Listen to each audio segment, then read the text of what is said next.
Na na na na na na na.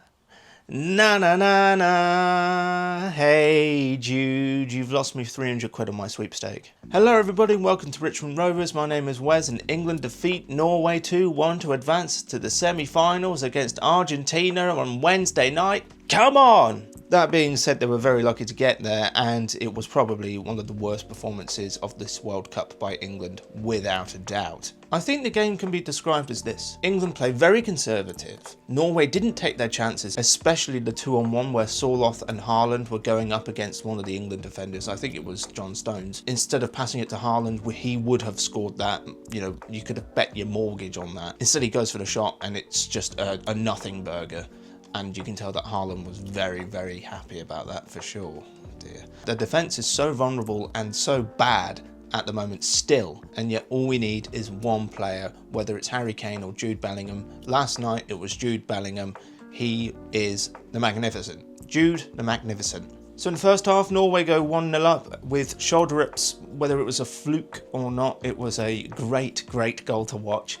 Jordan Pickford was nowhere near it. I think he was going for the cross, but that was just the way that the ball was spinning, the way he hit it, it ended up being an absolute weldy. After the hydration break, just before half time, we have Anthony Gordon assisting Jude Bellingham with a beautiful strike into the lower right corner. We go 1-0 into half time. Second half is dominated by Norway. And one of the things I wanted to briefly talk about is the disallowed goal. In my opinion, yes, Haaland shoved Anderson, and we'll get onto that in a minute. He goes down, and he goes down easily. He hams it up for sure, and that's what you're supposed to do in these situations.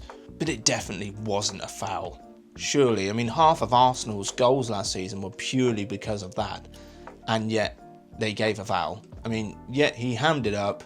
It's a physical sport. You can't not have pushing and shoving, especially when it comes to corners where everyone's all tight up together. Plus, there was another chance from Norway where one of the defenders, he hits it onto the crossbar. Jordan Pickford was getting nowhere near it, even if it was like a couple of inches just below the bar. Pickford was getting nowhere near it. But overall, the second half's performance by England, in my opinion, was just absolutely abysmal.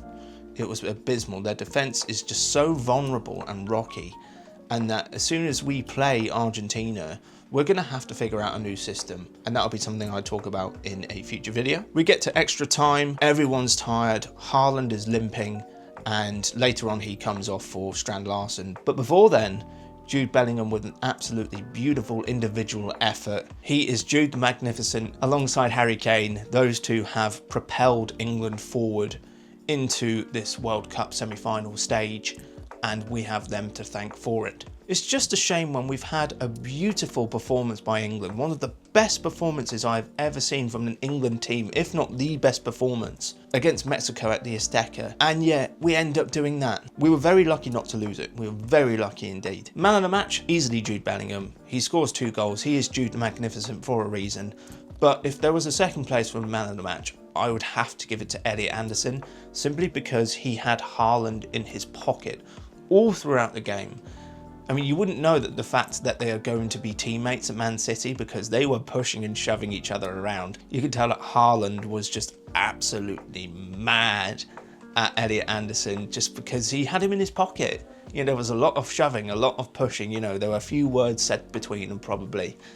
And, you know, that's just the heat of passion, the heat of the game, the seriousness of getting into the semi-finals. Even as a Man United fan, I do like Erling Haaland. He's just an old-fashioned striker, and we had one of our midfielders having him in his pocket. It was beautiful to watch, beautiful to watch. Whether we were lucky or not, it doesn't matter, because it is the final result that we are talking about. And if we win this World Cup, I'm not saying we will, because the likelihood is that we will play France, and the likelihood of that is that they will have their way with us. But if we win this tournament, knowing that we have been awful, other than the Mexico game, but knowing that we've been awful, you've got to take that. You've got to take it, because it's not the overall performances that matter in the long run. It's lifting that bloody trophy. But what did you think about the England versus Norway match? Comment below, let me know. Do you think that we played well, or do you think, like me, that we were very lucky to get through into the semi-finals? I'm going to be doing a video talking about what team I would pick against Argentina, because we have to watch out for Lionel Messi. He is the one-man band, and he is a bloody good band at that.